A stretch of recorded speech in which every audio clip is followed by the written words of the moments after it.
Babaeng nag-aantay kay Mr. Daniel Padilla sa kanyang sasakyan pagkatapos ng Christmas special. Abay, usap-usapan ngayon sa social media. But before that, if you haven't subscribed yet to my YouTube channel, please don't forget to like, share, and subscribe. And hit mo na rin ang notification bell for more updates. And now, bago tayo magsimula, of course, nais kong pasalamatan kayo for always watching and trusting this channel. Thank you so much sa inyong laging panonood at palagi ang pagsubaybay sa mga updates po natin. Maraming salamat po. Panoorin natin ang ilan sa mga video updates na ito. Last one na to, ha? Ay. Wala makulit, ha? Una. Thank you. Ayun, una. Wala makulit. Jim. Ojet, happy birthday. Thank you. Thank you. Thank you, DJ. Bye-bye. Tayo nagkaganyan na magkakilala na tayo. For the road. Uy, lang pera.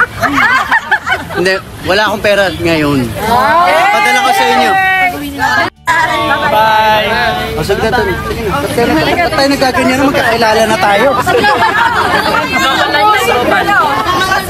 For the road. Uy, lang pera. Hindi, wala akong pera ngayon. Padala ko sa inyo. 16 years. Tatanda na nating lahat, pero tumatanda tayong lahat. We are growing old beautifully. Yes. God bless you guys. Jay, si Mami Mila daw. Merry Christmas po sa inyo. Hi kay Mami. Jay. Ini si Mami. Mami Mila. Mami Mami Mila, hello, Merry Christmas po. Okay na. Thank you guys. Sige na, Mama. Jay, congratulate mo naman yung anak kong gumraduate, si Kay. Hi Kay, congratulations. Pagputi mo, tuwan-tuwa nanay mo sa'yo. Ay, Jay, kita mo, Joe! Isa lang yun na video. Happy anniversary sa atin. 16 years. Tatanda na nating lahat, pero tumatanda tayong lahat. We are growing old beautifully. Yes. God bless you guys. Jay, si Mami Mila daw. Merry Christmas po sa inyo. Hi kay Mami. Jay. Ini si Mami. Mami Mila. Mami Mami Mila, hello, Merry Christmas po. Okay na. Thank you guys.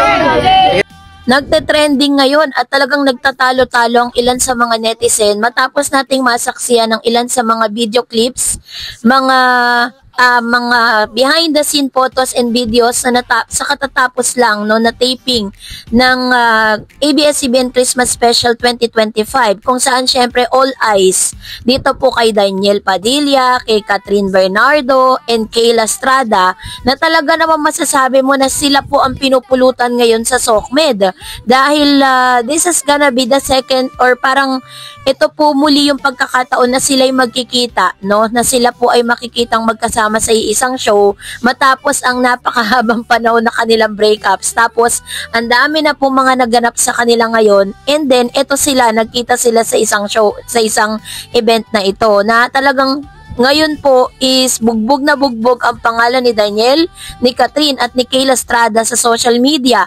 May mga team Daniel at Catherine, may mga team din na Catherine at may mga team na Daniel at Kayla. Usap-usapan din ang pangalan ni Miss Catherine Bernardo na talaga naman masasabi mo na siya po talaga ang nag-iisang queen ng ABS-CBN. Kahit sino pa po yung nalilink dito kay Daniel Padilla, si Catherine pa rin talaga ang inaabangan at talaga namang sinisigaw ng madla, sinisigaw ng mga viewers ang pangalan ni Catherine Bernardo sa nasabing event na ito. So dahil dyan ay tila baga medyo nagagalit ang ilan sa mga fans po ng Kainiel. Dahil syempre yung mga dating Katniel ngayon ay Kainiel na, ay sila po ngayon yung parang nag-uusap-usap at nagtatalo-talo dito po sa SOCMED dahil po sa nag-iisang lalaki. And that is Daniel Padilla, So siguro po may mga usap-usapan din kasi sa social media na sinasabi ng ilan na after the party, na pagkatapos daw di umano ng party na ito kasi yung pinakalas na meron silang photo ops. Si Daniel Padilla, nakita nyo po, diba? Never po siya or wala siyang nilapitan dyan. Ang tangi niya lang kasama yung mga co-star niya dito po sa Incognito, and then direkta, umuwi na rin siya agad, base po sa report. And then sinalubong po siya ng mga fans at ilan sa mga media na talagang nagbigay po ng oras lumabas itong si Mr. Daniel Padilla para po makipag-bonding doon sa kanyang mga supporters na dumalo at manood po ng live dito po sa ABS-CBN Christmas Special 2025. Ngayon, iniintriga ngayon itong si Daniel Padilla na meron daw di umanong girl na naghihintay sa kanya sa loob ng sasakyan. At pinagtatalon-talunan po nila na pinopoint out ng ilang mga Kainiel fans that it was Kayla Estrada, no, na rumored girlfriend di umano ni Mr. Daniel Padilla. Meron din naman nagsasabi na hindi raw si Kayla Estrada yon dahil during the event is kasama po ni Miss Kayla ang kanyang ina na si Miss Janice de Belen, no, dito po sa event na ito. Nakita naman natin sa photo ops, nandun po talaga yung mama niya, si Miss Janice.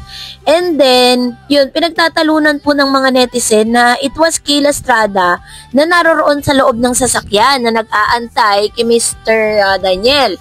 Pero meron pong isang post, no? Meron pong post po ang mga Katniel fan o yung mga nagmamahal kay Mr. Daniel and Miss Catherine Bernardo. Sinabi nila, sabi ng mga dilulo dyan, si Kai daw yung nasa sasakyan ni Daniel. Grabe, kahit yung may-ari ng video, di niya nakita si Kai doon. Yung nakasulat na damit ni Kai sa original picture niya, asan doon sa nakasakay sa car ni Daniel. Wala namang nakasulat na damit. Nakasakay, saan dyan? Klaro yan, Will. Yan lang kasi masasabi niyo sa Kainiel Haha, yung video, pagkatapos ng pictorial nila, sabi pupunta daw si Daniel Kay. Grabe, paano doon? Banda ang exit ng lugar. Nagkataon nga, doon lahat patungo, pati si Baron, etc. Alam nga nang pauwi siya, dadaan din exit. Diyos ko marimar. Hanapin ninyo. So, sinasabi po nila, ang tinutukoy nilang girl na nasa loob po ng sasakyan ni Mr. Daniel Padilla ay walang iba kundi ang sister nitong si Mr. Daniel, yung kanya pong kapatid. Sabi dyan, yung bracelet at sing-sing kay Maggie. Kita naman dyan, walang suot si Kayla na bracelet. At yung t-shirt, walang ganyang nakasulat na sa car. Ayan. So, ito po yung picture na tinutukoy po nila. Kung pagmamasdan nyo naman talaga is kahit blurred siya, meron pong bracelet na suot yung girl na nasa loob, tapos naka-white siya. And parang ang pants niya is about cream, no? Samantalang si Kayla Estrada po is nakasuot ng maong and then red shirt, tapos meron na printed, no? Or should I say, talagang masasabi natin na malayo doon po sa mga nakikita ng ilang mga netizen. Pero marami din mga Kainiel fans na nagsasabing talagang si Kayla Estrada. So, yun yung pinagtatalunan sa SOCMED, pero all in all, kahit man sino po yung girl na yon, wala na tayong magagawa doon kasi, di ba parang, privacy na rin talaga ni Daniel Padilla. Kung ilalantad naman na nila yung kanilang relationship ni Kayla Estrada, wala na rin naman tayong magagawa dahil, at wala rin naman tayong doon, parang pakialam kasi single naman si Daniel, no? So, kayo po, anong yung saloobin patungkol dito, mag-comment kayo sa comment section. And that's it for today. For more videos and updates, please don't forget to like and subscribe, and please don't forget to follow my Facebook page, Dar Eds TV and Dar Eds channel. God bless everyone!